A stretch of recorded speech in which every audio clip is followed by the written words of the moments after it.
There was a time when Poland stood like a jewel in the heart of Europe, radiant, defiant, and grand. It was an age of golden light, when the wind sweeping across the Vistula carried not just the scent of blossoming fields, but the hum of ambition and the echoes of human brilliance. This was the golden age of Poland, a moment when the kingdom stretched wide and proud, a vast tapestry woven from the hands of kings and poets, warriors and philosophers.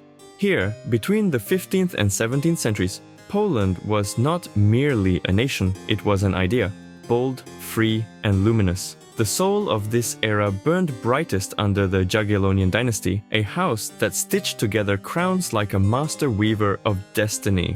When Władysław II Jagiełło took the Polish crown in 1386, marrying Queen Jadwiga, he bound the Grand Duchy of Lithuania to the Kingdom of Poland in an alliance that would swell into the mighty Polish-Lithuanian Commonwealth.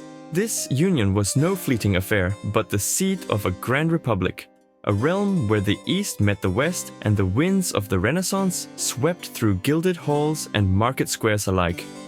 It was a land of paradoxes, where kings were bound by the voices of the nobility, a noble democracy unheard of in much of Europe.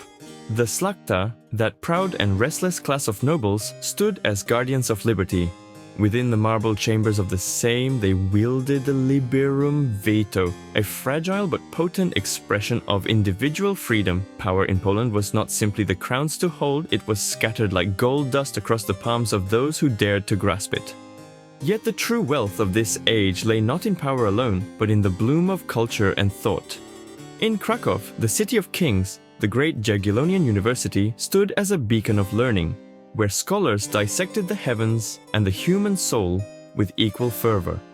It was here that Nicholas Copernicus, a quiet yet revolutionary mind, would cast the Earth from the center of the cosmos and set the planets in eternal motion. The world had revolved around itself for centuries, until a pole changed the shape of the heavens forever. Poland's cities, from Gdansk on the Baltic coast to Lwów at the empire's edge, buzzed with the voices of merchants and artisans. Here, cultures intertwined, a mosaic of Poles, Lithuanians, Ruthenians, Jews, Armenians, and Germans living side by side. The Commonwealth was a crossroads where East met West, where Catholic cathedrals rose beside Orthodox churches and synagogues. In an age when much of Europe trembled beneath the iron heel of religious persecution, Poland became a sanctuary, a place where exiles could find a home, and where tolerance, though imperfect, stood as a hallmark of its greatness. And yet the Golden Age was no mere flourish of courtly elegance, it was an age of swords as well as scrolls. In 1410, beneath the thunderclouds of Grunwald, Polish and Lithuanian knights shattered the Teutonic Order, casting down a shadow that had hung heavy over the north. Time and again, the Commonwealth's armies would ride to meet the tides of invasion, from the grassy plains where Tatar horsemen thundered, to the gates of Vienna, where Polish hussars, wings gleaming like celestial fire, turned back the Ottoman Empire and saved Christian Europe from its encroaching fate. But like all golden ages, the brilliance could not last forever. In its very freedoms lay the seeds of its undoing.